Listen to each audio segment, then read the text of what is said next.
We're going to declare it. Background.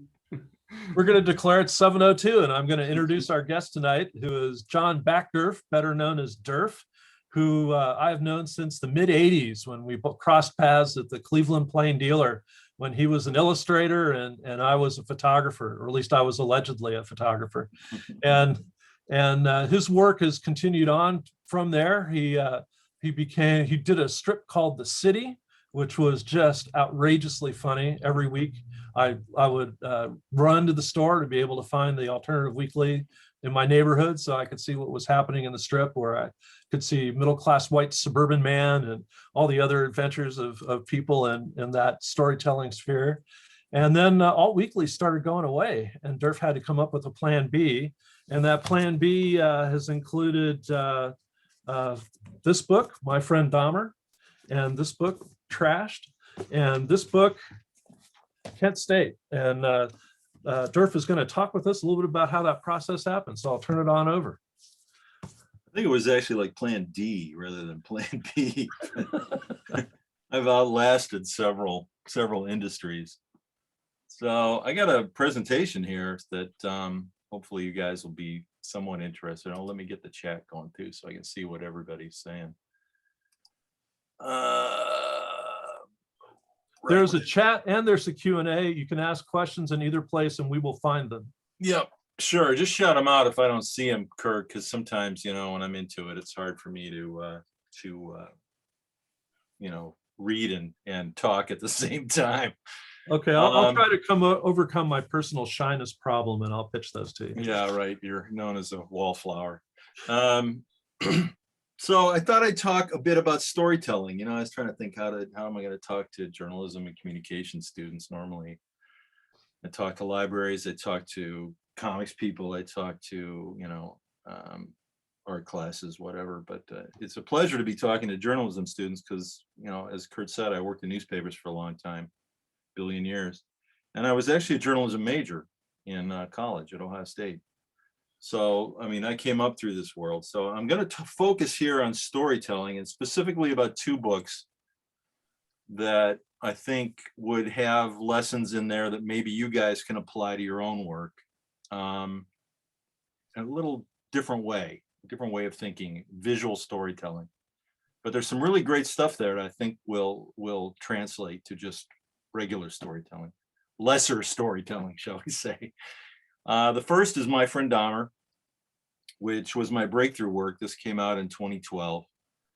And the second one will be Kent State, which just came out last year. These are the two big nonfiction-ish books. They're not nonfiction, of course. They're dramatic recreations, but they're both heavily researched using the journalism skills that I learned, you know, way back in the Jurassic Age.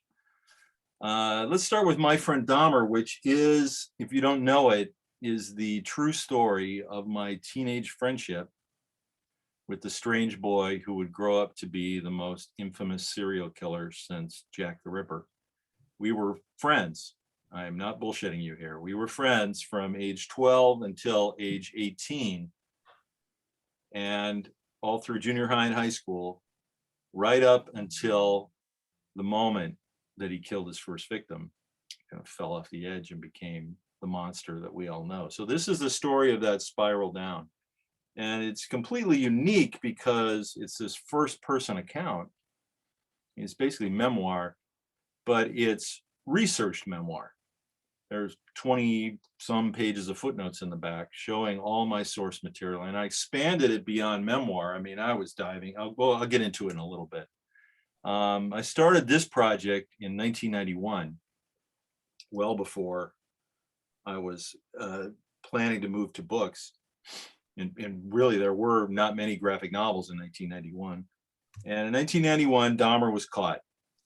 The book wasn't published until 2012. So it took me 21 years to finish this book, which is kind of crazy. I mean, I was working on other stuff. You know, I wasn't working on it continuously. Obviously, I had some things to work out on my own. But normally a book will take me 2 to 4 years to do, depending on the complexity of it. So people ask me, why did this one take 21 years? And my answer is, it took that long because that's how long it took. And sometimes that's really the only answer. So with this book, my research started with interviews and my own memories and and journals. And I met very early on with friends who I was very close to, who were also part of this story. And we just started sharing memories, and I started writing them down, and that's when I first realized, wow, this is a unique story. No one else has this. So I just kept it to myself. From there, I expanded the research into, classic journalism sleuthing. First of all, the FBI reports. When Dahmer was killed in '93, shortly after that, the FBI just released all their material on him because who cares? He's dead, right? And thank you, Freedom of Information Act. And I was able to acquire the entire report. It came on a CD back then. It was like 15,000 pages. And it was full of great stuff, police reports and psychologist profiles. And specifically what I loved were the interviews that Jeff gave with profilers and psychologists. They had transcripts of these, and this is just pure transcript, unedited. And so I could just follow these. And when I see him talking about things and certain things in my hometown, I know what he's talking about because I have this intimate knowledge that nobody else has. And so I was able to connect dots, and it really was just a gold mine. And from there, I just started building a timeline, because so much of this stuff was secretive. So much of it was just Jeff on his own. And the timeline covers the 6 years that I knew him. And I just started plugging things into different points in the timeline. And finally, when I had that timeline at a place that I was comfortable with it, then I could turn that into narrative and break it down into storytelling structure. In this case, it was just the classic 3-act structure, because my thinking was, this is such a great story. It's such a compelling story, unique story. Don't screw it up. Just tell it as simply as you can and let the story do the work. And that's really what narrative is all about. From there, I started expanding into photo research, and this is a period piece. So when I started the book, I was 13 years out of high school, but by the time I was really into it in earnest in the late 2000s, a lot of time had passed. And it was just this crappy little small town in Ohio. There weren't a lot of photos because who cares? And, photography was a lot different back then. We had a different relationship, as Kirk can tell you, we had a different relationship with photography back then. It was a lot more complex. It was expensive. It was clumsy. You had to have film, you had to have cameras, you had to develop it, you had to print. I mean, it was a mess. So I got a lot of photos like this one. This is Dahmer in high school, doing his kind of crazy shtick that he did, pretending he was having an epileptic fit. And was just able to compile these things. Then I went on and took my own research photos. I mean, I live in Cleveland now, which is about half an hour from my hometown. So I went down there a lot and just took photos. This is Dahmer's house, Dahmer's boyhood home, which is a scene in the book. It's almost a character in the book. In visual narrative, settings can be characters in and of themselves. And they have characteristics, and they have, everything that a character would have. But then I had to find vintage photos, of the high school, of some particular scenes around town. Pretty difficult to track down. I used a lot from yearbooks. I just got copies of all these yearbooks and surrounding, all through the 70s, really.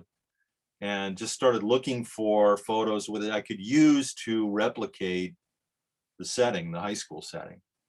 As a moment in time. And as a period piece, you have to be true to the period. Now, one thing I did, and you might find this useful, is I created a floor plan. I love floor plans. And this is a floor plan of the high school in my senior year in 1978. Now, it had changed a lot over the years, a bunch of additions. It's gone now. They just tore it down last year. So I had to strip away those additions, and then try to figure out where things were in this high school. And the great thing about floor plans, then when you have them and you start to write, You know, you can place your character anywhere on that floor plan and you'll know what's behind him. You'll know what's in front of him. And you can, you know, move the background as you move the character through the scene. They're very, very useful. And they're great for figuring out how certain scenes unfold, you know, how characters move. I really recommend it. I mean, it doesn't have to be as polished as this one, which is only barely polished, but it can just be something real scrawled out. And I use these a lot. Let me talk, here's, now, when I say studying photographs, I also studied them for research. And this is an example of something that I did that I think you guys maybe would find useful. There's a scene in the book where this kid is walking through the woods. This is toward the end of the book when Dahmer is getting really bad. And he comes across this mutilated dog head stuck on a pike in the middle of the woods. It's a really creepy scene. The kid, of course, runs off screaming and gets his big brother, who comes back and takes a photo of the dog head. And there's the photo. This has been reproduced a lot in, you know, magazines and books. But the problem was I didn't know when this happened. Now, I knew it happened my senior year. I remember it because, you know, the rumor just spread through town and through the school when this thing was discovered. Oh my God, there's a cult of Satanists in the woods of our hometown and they're having, you know, rituals. And so everybody was talking about it. The police investigated. Of course, they had no idea it was Dahmer. And it all just faded in a couple days. But when Dahmer was caught, you know, he was confessing all this stuff that he had done throughout his life. And he brought this up. And that was just like, holy crap. I mean, it just kind of flooded over me. This is when Dahmer was caught in 91. It was 13 years after high school for me. And I had, you know, made peace with high school and I had my memories and my friends and that was fine. And then Dahmer was caught and just like that entire experience was rewritten. Because now we had this monster moving through our lives and all of these pranks and, you know, goofy things that had seemed so harmless and fun back then. Now we had the realization, holy shit, that's what he was thinking when he was doing this stuff. And it really messed me up for a while. That's one of the reasons it took 21 years to do. So here we are with this thing, and I had remembered it, and I confirmed this with two of my friends who helped me a lot, placing certain memories in the correct timeline. And they remembered it that way too. So I was fairly, you know, I was certain it happened my senior year, but when? You know, I had to place it somewhere within that timeline.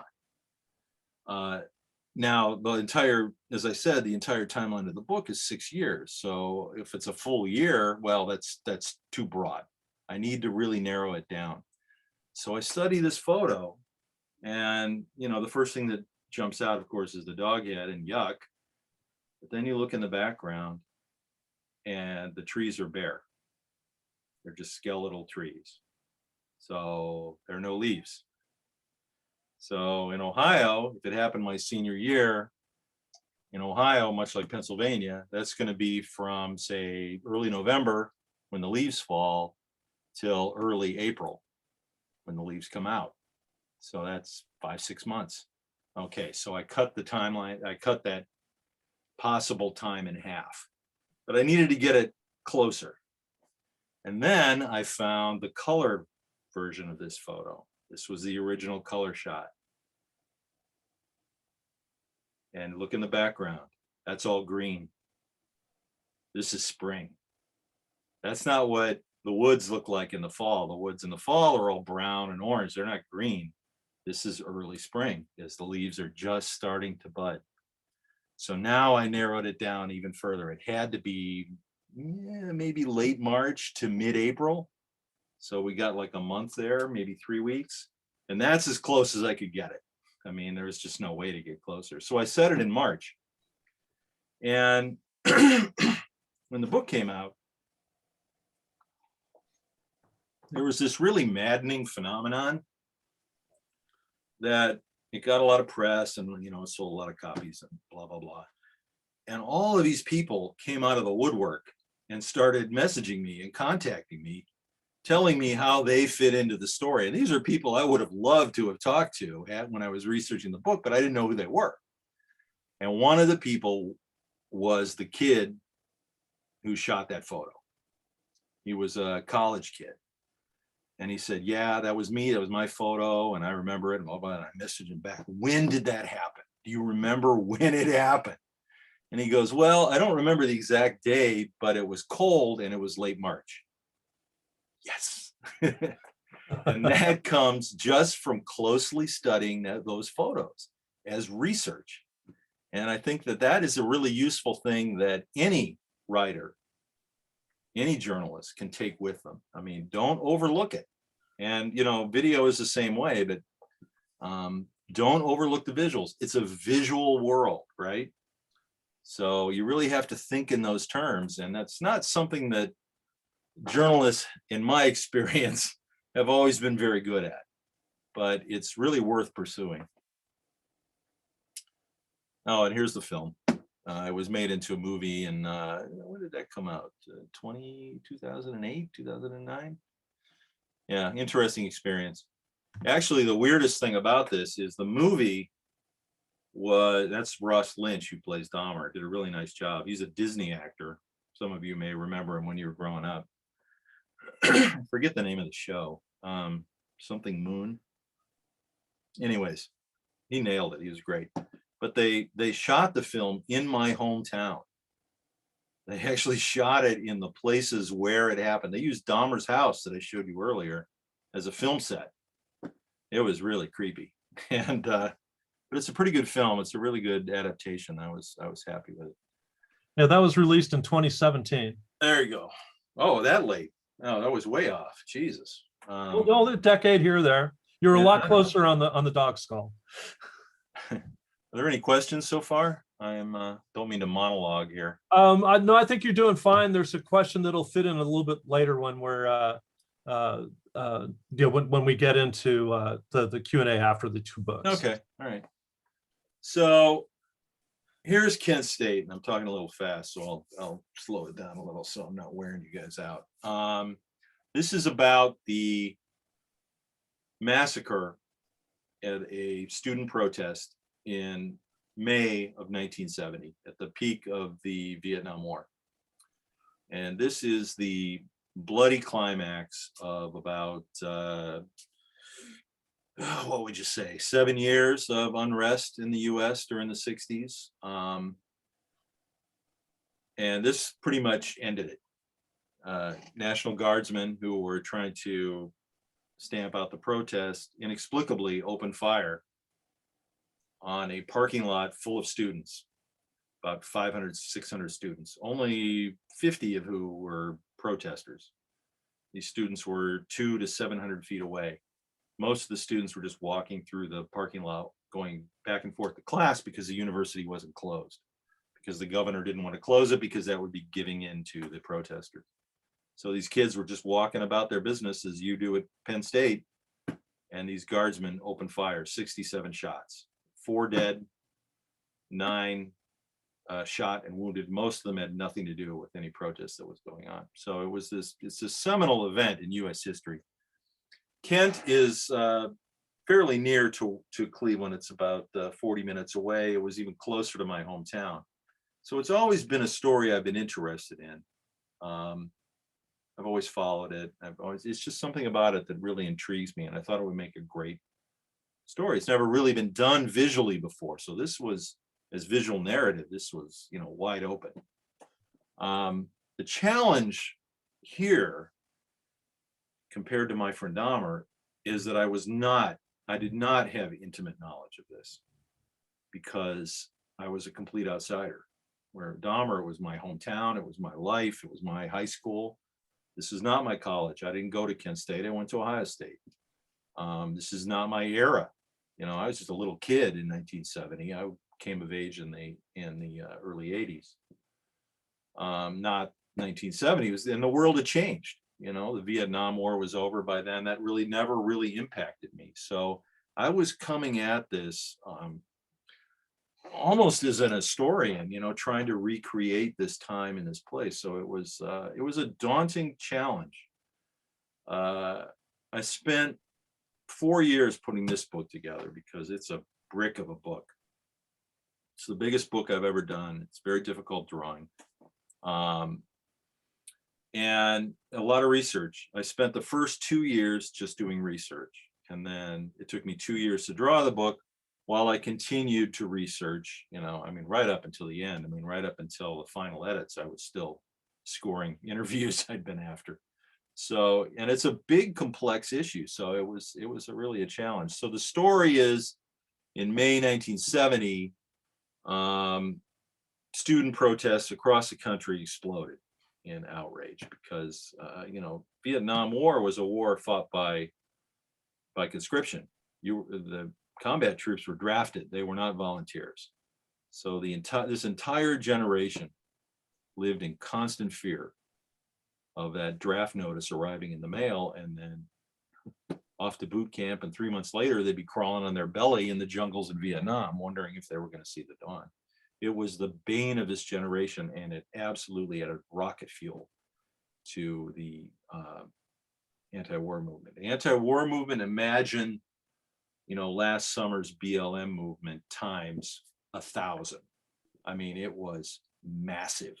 Millions and millions of kids in the street and brutal police crackdown. It was very similar to what we saw last summer, which is another story. I sat there, in horror as all this unfolded, waiting for my book to come out in the fall and thinking, at any moment, we're going to have another Kent State, and then who'll care about this stupid book? I know that's petty. I'm allowed to be petty. I spent 4 years on this book, so there you go. So on day, the structure is 4 days, the 4 days in May when the unrest happened, May 1970. The first night there was kind of a window breaking spree in downtown Kent, which is a little college town, very similar to State College. The next night, the ROTC building on campus was attacked by about 500 protesters and torched. They burned it to the ground. It was an old wooden Army field hospital, and they burned it. There were a lot of ROTC buildings that were burned in this era. Something like 1,000 were attacked, and at least 50 or 60 were burned to the ground. And at that moment, the National Guard swept onto campus, and they came onto campus because the governor was trying to win an election, and a primary election, and he was trying to be a law and order tough guy. So it was very similar to the politics that we saw unfold last year. And the Guard swept across campus and attacked not only students, the protesters, but any student they found outside on campus. Campus was open. So Kent State in 1970 was a campus of 21,000 students. So because of 500 protesters, 21,000 students were bayoneted, clubbed, arrested, beaten. It was nasty. And the following night, it got even worse. This was known as the night of the helicopters. There was some really great drawing here. I had to come up with research for everything, for the Huey helicopters, for the Army gear, for the clothes and fashions. It was, really a lot of photo research I had to acquire. Then on Monday, May 4, there was another rally on campus, and the Guard moved in to sweep the Commons, which is the central green, clear. And here, Kurt, you'll recognize this, kind of an old news graphic that I used to do at the Plain Dealer. But it's a complex issue, and this technique actually worked in this context, to help see where the Guard movement was and back, and then the pivotal moment when the Guard inexplicably turned and opened fire on the protesters. And I don't spare the violence here. I was very certain that I wanted to depict it this way. This all comes from morgue reports and coroner reports and guard reports. I mean, there's a lot of material on this stuff. So I was able to recreate this. And especially when you're talking about the night scenes, I mean, scenes like this don't exist because it was impossible or very difficult to take photographs at night like this, especially with a giant blaze in the background. Kurt, how would you shoot that? With great difficulty. That was, I was gonna modern say. technology has gone a long way since right now you could, but back then, I mean, it would be almost impossible. And it was while you're being chased by soldiers with bayonets who were beating up the photographers too. So the power of my art form is that I can conjure up these images. And the first 3 nights, so the first 3 chapters of the book take place primarily at night. Now I draw a pretty badass night scene, so this was okay by me. And I have fun doing them, but this is what I could give to this story, creating these images, not just out of my imagination, but based on factual evidence. Where were we? So we're here.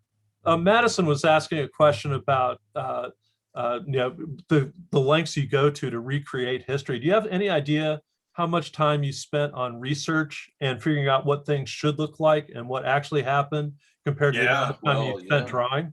Yeah. Well, yeah, the first 2 years were just solid research. Nothing but every day. And I'll show you some of my research in a sec. And then, yeah, it never ends. I mean, it was right up until the end. I could have kept going on this book. I could have kept researching this book for another year, easy. But, deadlines have a way of forcing your hand. I'm happy with what I have, but there are like a few little details that I certainly would have liked to have kept, going and hunting them down. It's like detective work. For me, it's really fun. When you find that little pearl you've been looking for, or you get that key interview you've been after. And I probably interviewed 50, 60 people for this book. Like I said, there are a lot of people on campus. There are 21,000 people on campus. So, I mean, a lot of them have passed on, obviously, because the survivors are in their 70s now. But, well, we have another question. When you're spending 4 years of your life immersed in this, the question from Ashley is, your books seem to follow a theme of violence and devastation. How do you get into the correct mental state in addition to finding the creativity and motivation to write in such dark topics? Yeah, it's tough. With my friend Dahmer, I think that was even harder. And actually, my other 3 books are comedies. So I do like to mix it up. But these are the two tragedies. Yeah. With my friend Dahmer, what I did, it was very dark when I first sat down and wrote out the narrative. And then researching the visual, getting all the visual research and really focusing on that. That actually was kind of fun. I just kind of shoved all that dark stuff to the corner. It was a coping mechanism, probably, and really just zeroed in on recreating that little world, the high school, my town, the local mall, because that was also my world. And those images don't really exist either. So, I was able to recreate this stuff, and it was a way to amuse me. I really did enjoy that. With Penn State, yeah, the last scene here, which has been described as Goya-esque, and the famous photo, the famous painting of Goya with the Napoleon soldiers executing the people on the wall, and the guy spreading his arms, and it's a very famous painting. I think the 1st of May, isn't it? The 1st of May, 1812, 1813. I can't remember the title now. But anyways, outside of that, it's not really that dark. I mean, there's a lot of humanity in the story. And let me talk about, here's this last scene where my protagonists all get cut down. That was tough. That was a rough week recreating this, but I wanted to show it because it's so important. You get a lot of that attitude from people. You get it now, the Black Lives Splatter slur, that, if we kill some of these protesters, they'll go away. Well, it was the same attitude in 1970. We should have shot more of them. It's like, all right, well, you believe that? Here's what it looks like. You know? Well, opinion polls at the time were in support of the National Guard. Oh, absolutely. Yeah, over 70% of Americans polled supported the Guard for shooting the students, unarmed students. But the Guard was using M1s, which are rifles. It was the standard issue combat rifle of World War II and Korea. The M1 has a range of 2 miles. It fires a copper jacketed bullet that's over an inch long. And this gun is so powerful, it can pump one of those bullets through a foot-thick tree trunk and still kill who's ever standing behind the tree trunk. And that's what they fired into a crowd of 500 students, 67 shots. So that's what I wanted to show. And after, when the book was about to come out, I was talking to one of the family members of one of the slain students, her sister. And I said, it's going to be a tough book for you to read because her sister's death was particularly grisly. And I said, and I explained why I wanted to do it this way. And she responded, oh, you have to show it. Yeah, you have to show that because that's never been shown before and people should know what they did to my sister. So she got it, but it is, it's a gut punch. This book ends with a wallop. So the research here, I started with interviews. I always like to start with interviews. I did that with Dahmer and I did it here as well. And I just talked to anybody that I could get anywhere near, who was connected to this, specifically to specific scenes in the book. Organizing your notes, man. Listen to your teachers. So important, so important. And when I was composing this story, now this book has like 20, I don't even know how many pages of footnotes it has in the back, 28, I think. So I was constantly updating those footnotes as I was working on the book. So they always matched up. So I wouldn't get to the end of the book and have this daunting task of, creating my footnotes. I kept it current as I was working and it added and deleted things. And it was still a nightmare to polish them up. Luckily, my wife held my feet to the flame. She's a longtime journalist, or was. And she really helped me. And she's a footnote fiend. So she really helped me get the footnotes in. But it's really important, especially with this book, because almost every panel is footnoted with source material. So if you want to know where I got something, you go to the footnotes and there it is. Now you can disagree with the source material, but there it is. And I felt that was really important. Now, period piece, this is a little tiny window, even smaller than my friend Dahmer was, which was 6 years. This is 4 days in May 1970. And as you guys on campus know, colleges, universities are in a constant state of flux. Not just the university itself, but the town surrounding it. And the university changed a lot. So what I did was I tracked down these campus maps. This is the campus map from, I think it's 1971. And this gave me the positioning. Again, this is visual evidence. It gives me all the buildings. It shows me how they're positioned on campus. And from there, I could draw a map and then figure things out. It was really key. And then it has the lists of the buildings over here in the map key. And then I could go track down pictures of those buildings. And the university archive has, had a great photo archive of all the buildings they've had over the years. So that was really great to track those down. Now this is the town, part of the town. This is the bar district where that first night riot took place. And you can see the comparison. This is a vintage photo on top. And that's what it looks like today. It's completely obliterated. But so I spent a lot of time trying to figure out the town. I went to use street guides. I used phone books. I then tried to track down photo reference, which was not easy, and slowly pieced this thing together. I actually went to the street and I made a plan of the street and made sure, saw what addresses lined up across from each other, so I knew how the buildings were positioned. But that's the kind of thing you have to do. Now, this is the shooting site. So that's the parking lot down there where the students were shot. Some were shot way back here by this building, 700 feet away. And this is called the Pagoda, which was a guerrilla art project put up by some architecture students the week before the shootings. It was only supposed to be up there a couple weeks, and it's still there because it's so important. The guard got right here and then turned and fired down the hill. So this is a vintage photo, and it's, you know, I tried to get these photos from,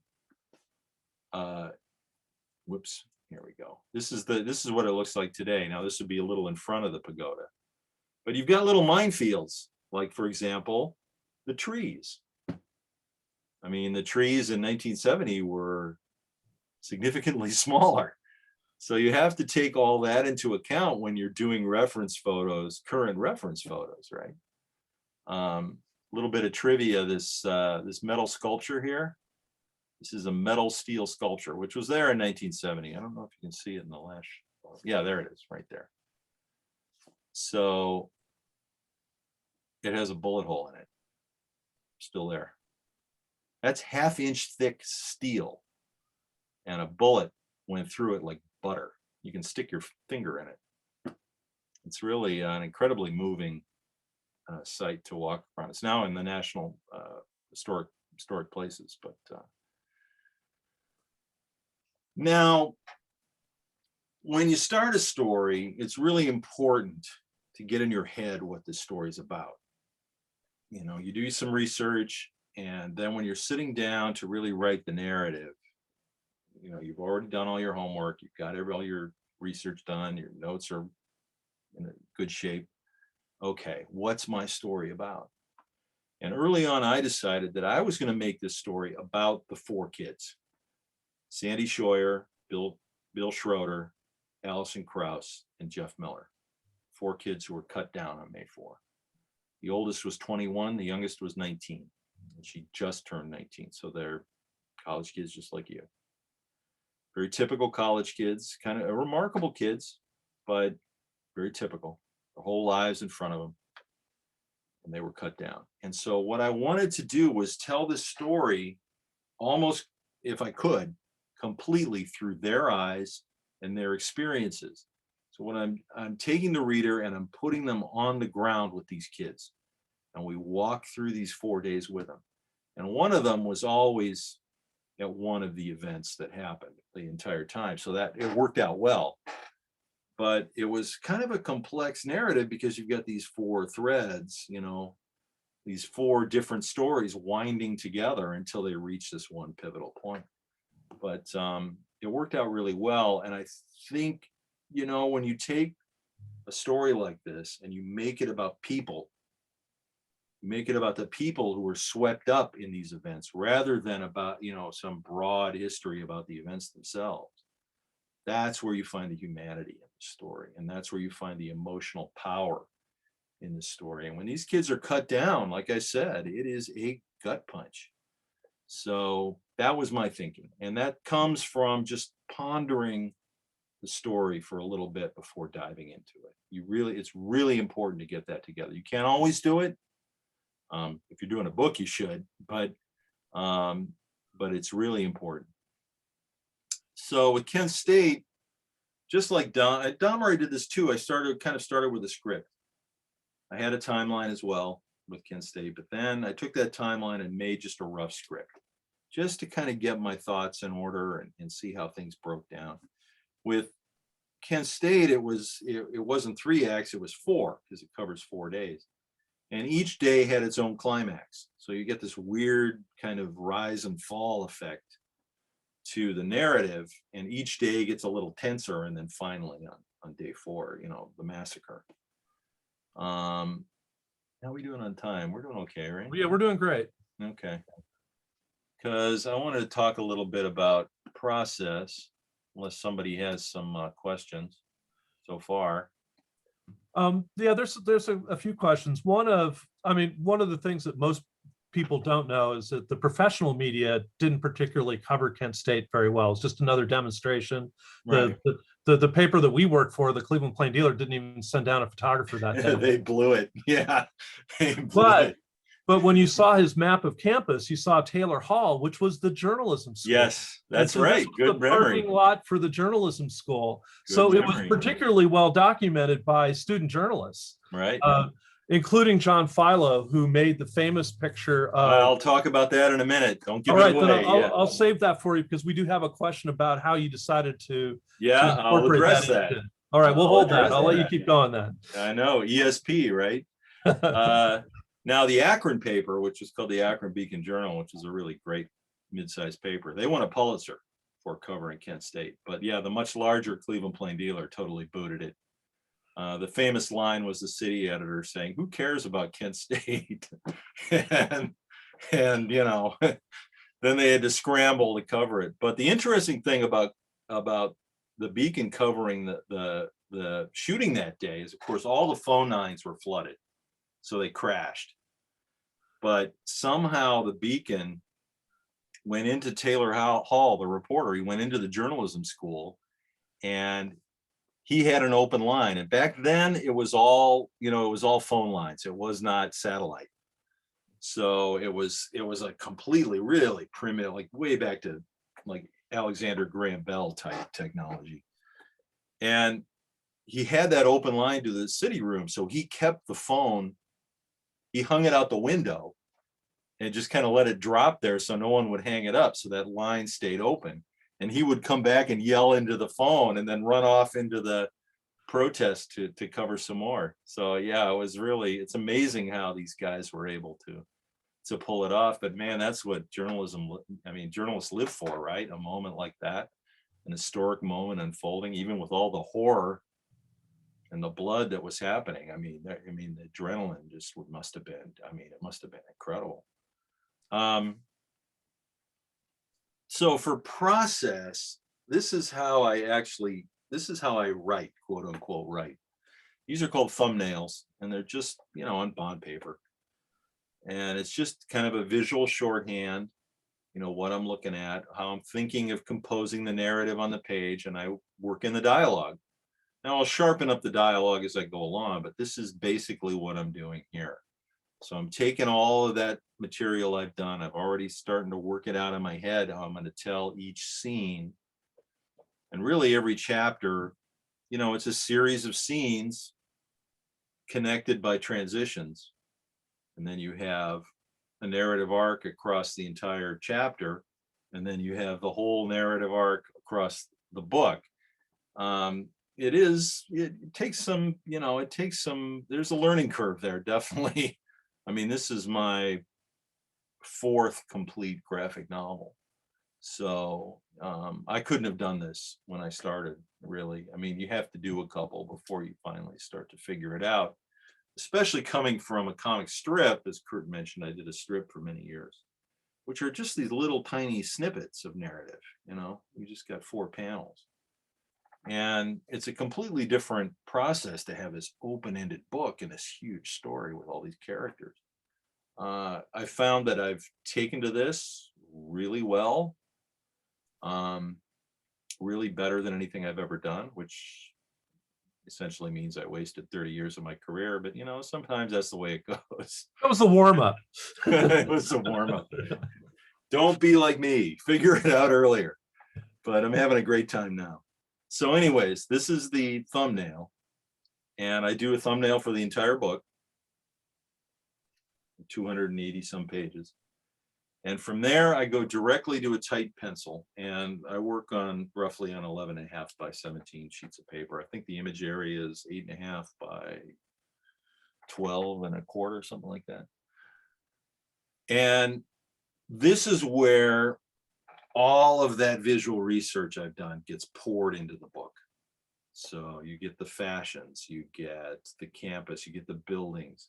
This is the bottom panel, for example, is Sandy, one of my 4, walking along her street. That's actually her street.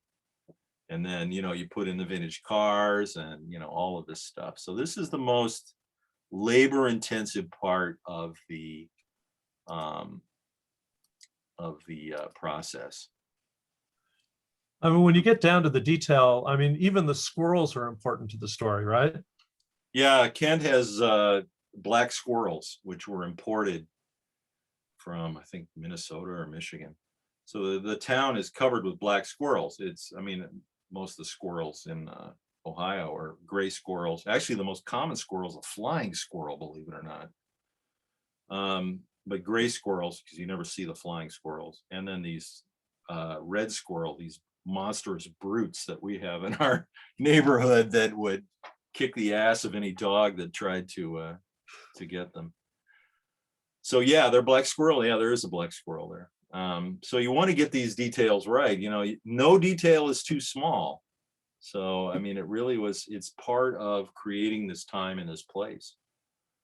And from there, I go on a fresh piece of paper and a light tablet, I do the inks. And after that, the whole thing gets scanned into the computer. The type is actually a computer font based on my hand lettering, which I then add to the drawing. Whoops, well, I don't have and then I add the finishes, which for some reason I don't have that slide here. Maybe the next one does. So this is a later scene. This is when the ROTC building goes up. So this is the spread. And, you know, as this is purely for me, it means nothing to you guys, but I have to think in terms of the spread because the book opens, right? That's how people first see it, as two pages together. So those pages have to work, and the narrative on the page has to work. This is mostly just instinct. I really don't spend a lot of time thinking about this. I mean, there are some people that do a lot of comics theory and blah, blah, blah, but I really don't. It's just all from a lifetime of reading and making comics. It's just the way that I tell stories and try to think in those terms. But you know, those first 30 years of fumbling around taught you That's right. design skills, so you knew how to do this. It taught you how to be a good writer. Somewhere along the line, you seem to have become a pretty decent researcher. When you think of people filing FOIA requests, cartoonists are not the first group that leaps to my mind.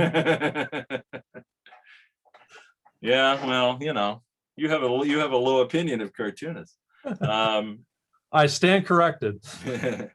So I know this is going to be a really dramatic scene, you know, with lots of darks, and you know, when you add the ink, or here's the pencil, and I don't put in all the details because I know I'm going to be pouring ink on this page. I know it's going to be mostly ink, but you know, when that happens, that's when it really comes together. And here you see the finishes, the gray tones. I do that with an Apple pencil. If this was going to be color, I'd do it. This is when I add the color too.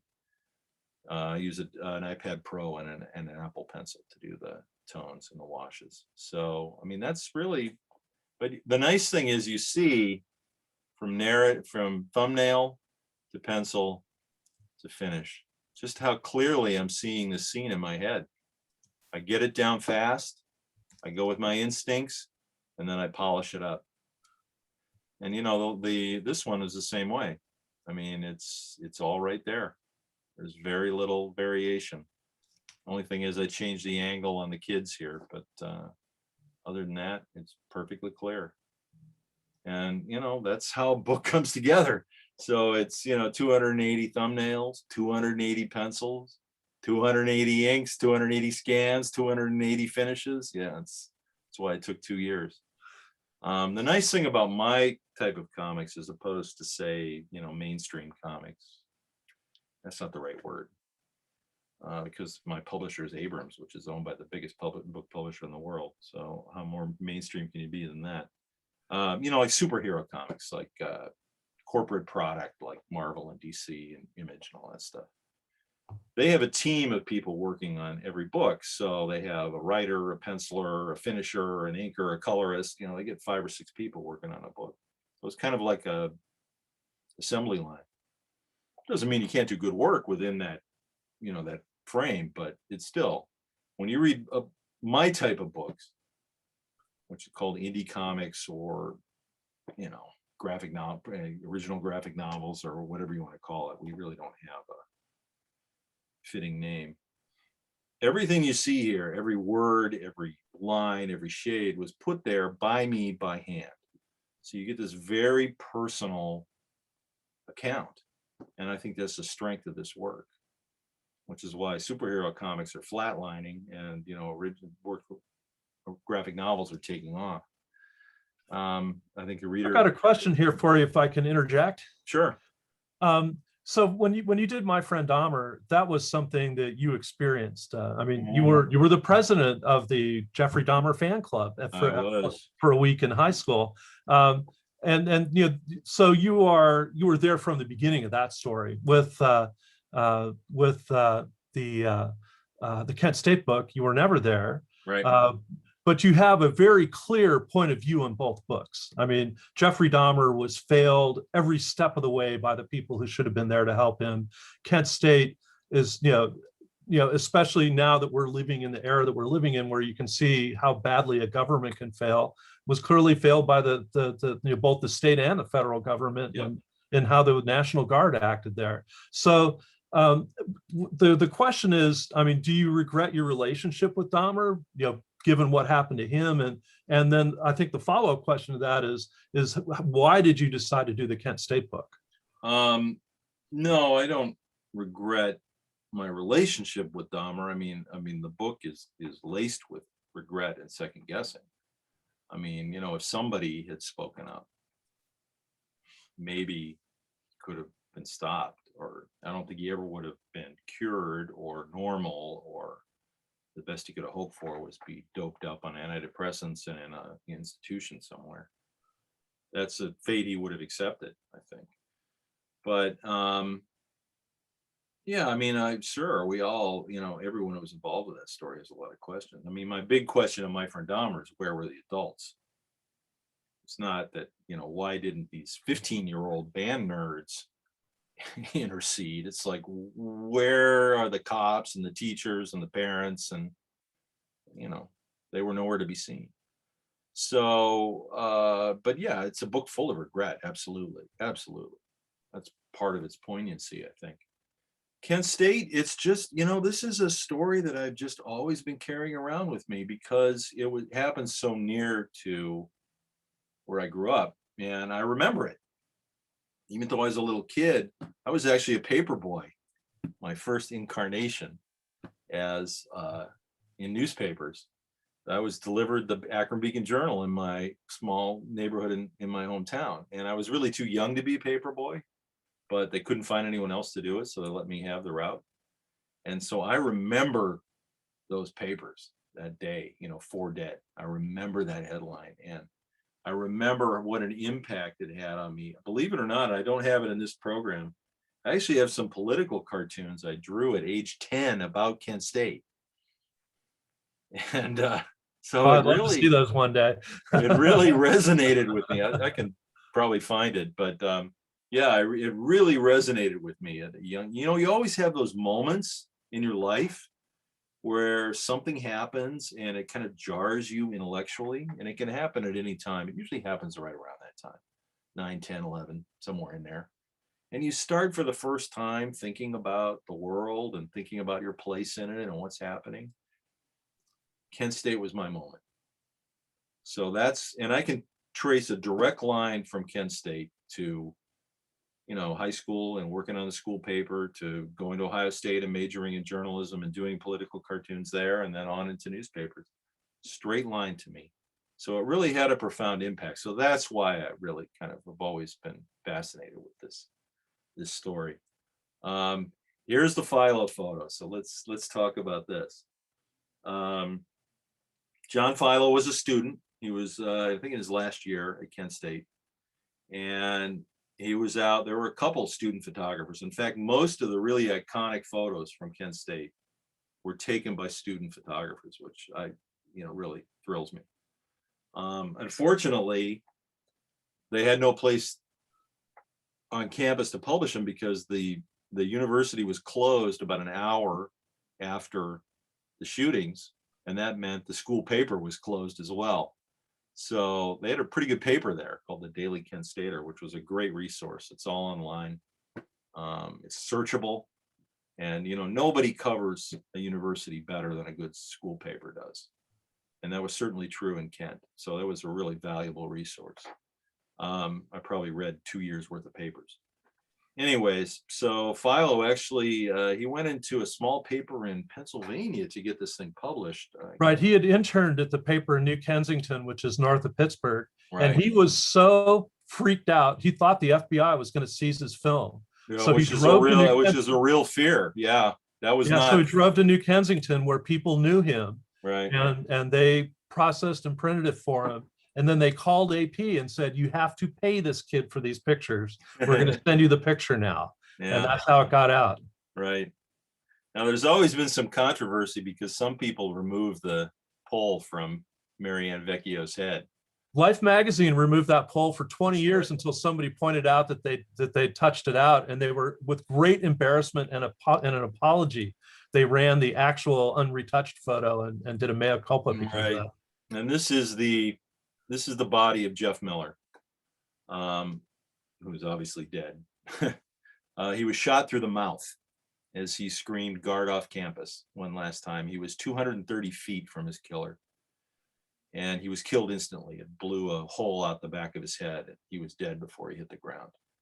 And Marianne Vecchio was a 14-year-old runaway who just happened to be in town and came to campus to see what all the fuss was about. And this is her anguished scream over his body and the horror of what had happened. It's one of the most famous news photos ever, I think, probably. Yep, won the Pulitzer Prize. Yep. So now, as a visual storyteller, how do I approach this? Because I just don't want to replicate it. You know, I hate it when people do that. I think it's really stiff and lame. Sometimes you see it in film where they're like replicate really like the raising of the flag on Iwo Jima or something, you know, and it just looks contrived, and I didn't want that. So I was thinking, well, what can I do to somehow work this out? Now, this is the original thumbnail I did, and I wasn't really happy with it. You know, I just kind of show the guard at the top of the hill, and then there's Jeff's head with this hideous river of blood flowing out of it, which is really a famous part of the photo. And then Marianne comes along and screams. Now, I looked at this and I just let it sit for a while, and I kept coming back to it. And I wasn't happy with it. I didn't think it'd be very powerful sequence, but I kept focusing in on the scream, because this is something that my art form can add that another art form cannot. I mean, you know, with the photo, yeah, we know she's screaming, but with comics, you can actually make a visual depiction of sound, and it becomes part of the visual element. So I focus on the scream, and this is a 3-page spread. So this actually starts on one page, and you turn, and this is the spread here, and the scream carries across the entire scene and then up the hill to where the guard is. And I thought, this is something that's unique to comics, and this is how I'll approach this. So it's not a replication, it's something a little different, but it still conveys the horror of this moment, you know, which was what was so important. Oops. And there we go. There's the finish. And I was pretty happy with the way it came out, but that's, you know, the really kind of thinking that you have to do to approach this kind of stuff. All right. So do we have, that's my presentation. Hope you got something useful out of that. Oh, this is terrific. We do have a couple more questions. Sure. Sarah would like to know if you can give us some hints about what you're working on now. Well, I'm kicking stuff around. I mean, it's all, you know, different proposals and different stories. I haven't started anything yet. I mean, it's been a tough year, you know. This book was supposed to, Penn State, I mean, was supposed to come out in April 2020. Which would have been a month before the anniversary. Right, the anniversary on May 4, 2020, which was the 50th anniversary. So that would have been a nice launch, you know. And I was already doing a lot of interviews and you know, promotion stuff in January, February, and March. I'd been to Europe and done some stuff there. And then I came home, and, you know, the whole thing just went up in smoke. So my publisher decided to delay the release until the fall. So all of that work I'd done was basically squandered. You know, that's just the way it is. 2020 was a nightmare to release a book. And so I really just kind of cooled my heels over the summer. And then in about August, I started promoting again. And I've been doing a lot of these Zoom things. And that's really been my focus. And I set up like a signing service with a bookshop here, an indie bookstore that does mail order. And so you can get, you know, signed copies of Kent State. And I was like drawing on the title page of each one. And I did, it's over 1,500 of those things. So that took up a lot of time as well. But, you know, that's all I got. I mean, you know, I can't do live signings. So I had to do that kind of stuff. And so that's been occupying my time. And now I'm starting to work out what to approach next. I've got like 3 or 4 ideas I'm kicking around. I would like to do another comedy just to, you know, lighten the mood a little. But I also have a really good tragedy in mind as well. So another period piece, even farther back in the past. So we'll see what happens. I'll think of something. You seem to move back and forth between fiction and nonfiction. You know, trashed. I mean, with the Dahmer piece, you originally did a shorter version of this, and people kept wanting to know more, and it turned into a book. Right. With Trashed, it was sort of the same thing. You did a couple of pieces about what that was like, and then suddenly it became a book. Although that was fictional, but based on experiences that you had, and then you know, the Earl of I'm trying to remember the name of the indoor mall. Oh, the Baron. The Baron, yeah. Yeah. That's nonfiction, right?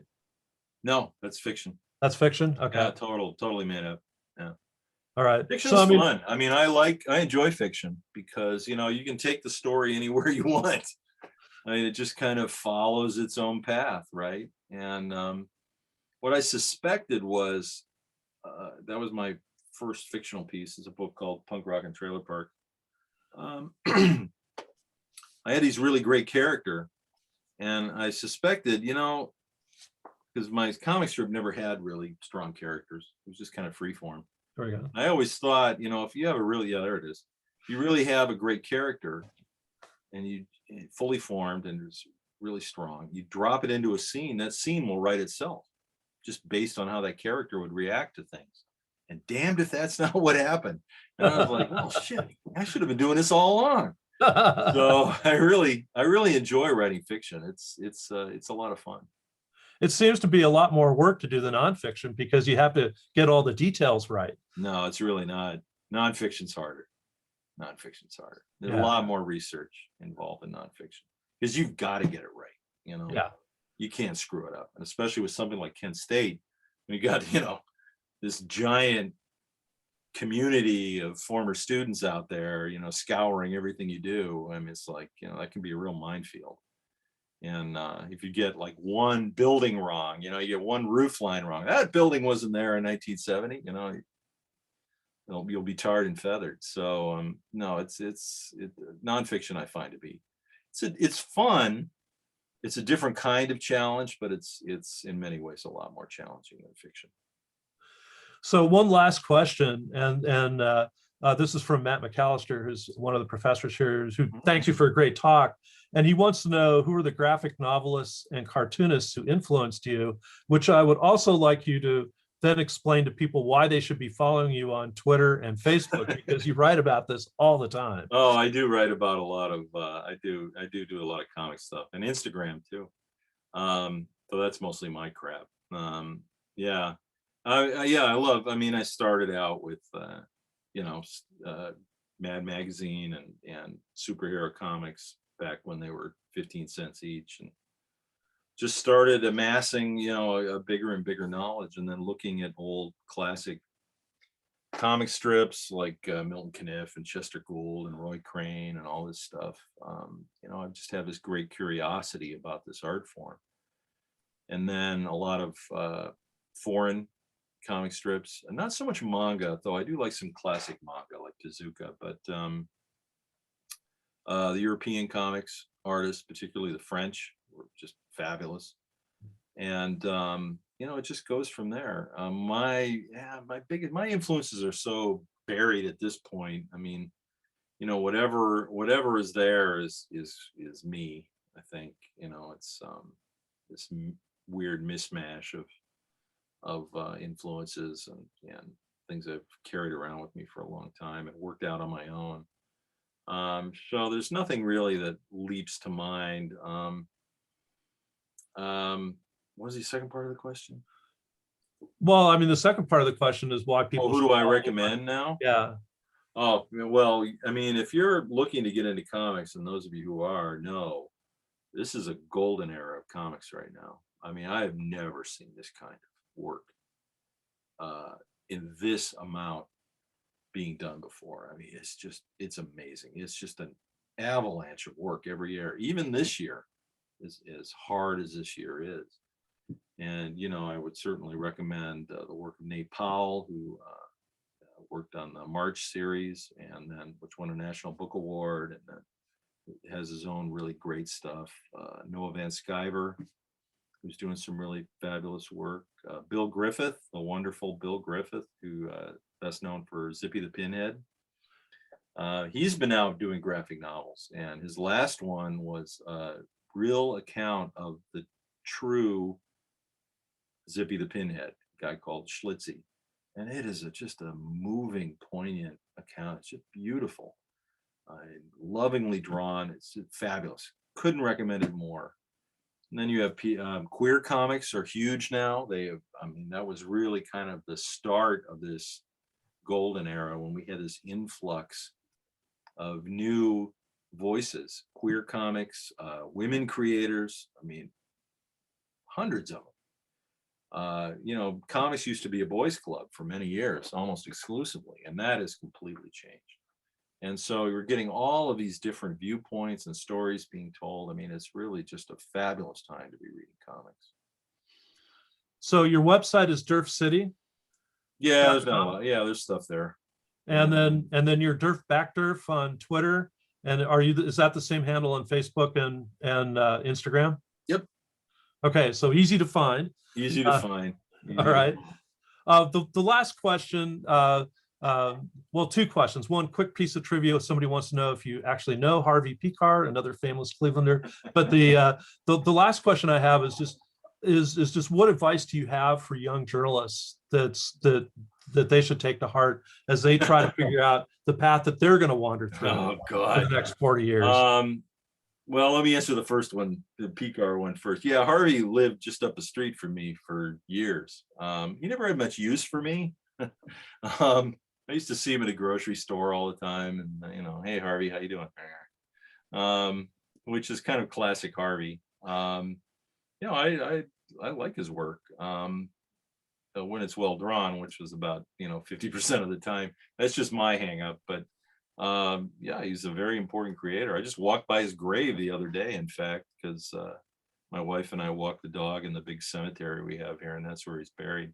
And his grave, which is right next to Elliot Ness's grave, the Untouchables, his grave it has all these pens shoved in the ground. It's really kind of moving, for writers.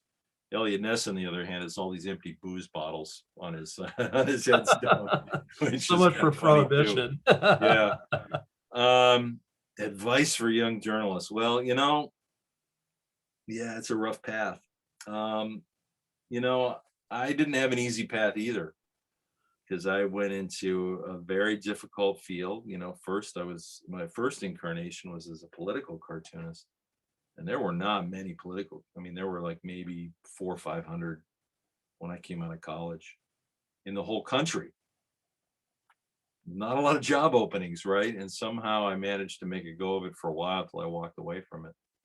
And what I've always done is kept one step ahead of the changes. I'm not the smartest knife in the drawer, God knows, but I do have a really great instinct for when to bail. And I bailed on daily newspapers, as Kurt will remember, very suddenly. I just kind of said, see ya, and bailed on daily newspapers and went to weekly papers, which were rising then, these alt weeklies. And I had a great time with them for about 10, 11 years. And then they started to falter as the internet started to suck away. And then I bailed on them and went to books. So you really have to, I mean, you can't have any loyalty to a particular type of career. You know, you really have to be cutthroat about it. You have to be really cold-eyed about it, because you do not want to be part of a dying industry. That is no fun, as you know, people who are stuck working for Gatehouse will tell you now. I mean, it's miserable.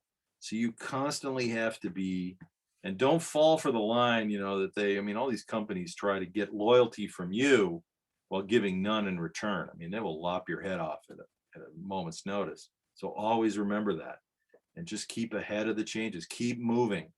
The sad fact is, you know, you're not going to, I mean, when Kurt and I were at the Plain Dealer, there were guys that have been there for 50, 60 years. That's not what this career is about anymore. No one's going to last that long. If you can get 4 or 5 years out of a job, you're lucky. And you just got to keep constantly moving and keep one step ahead of it. That would be my advice.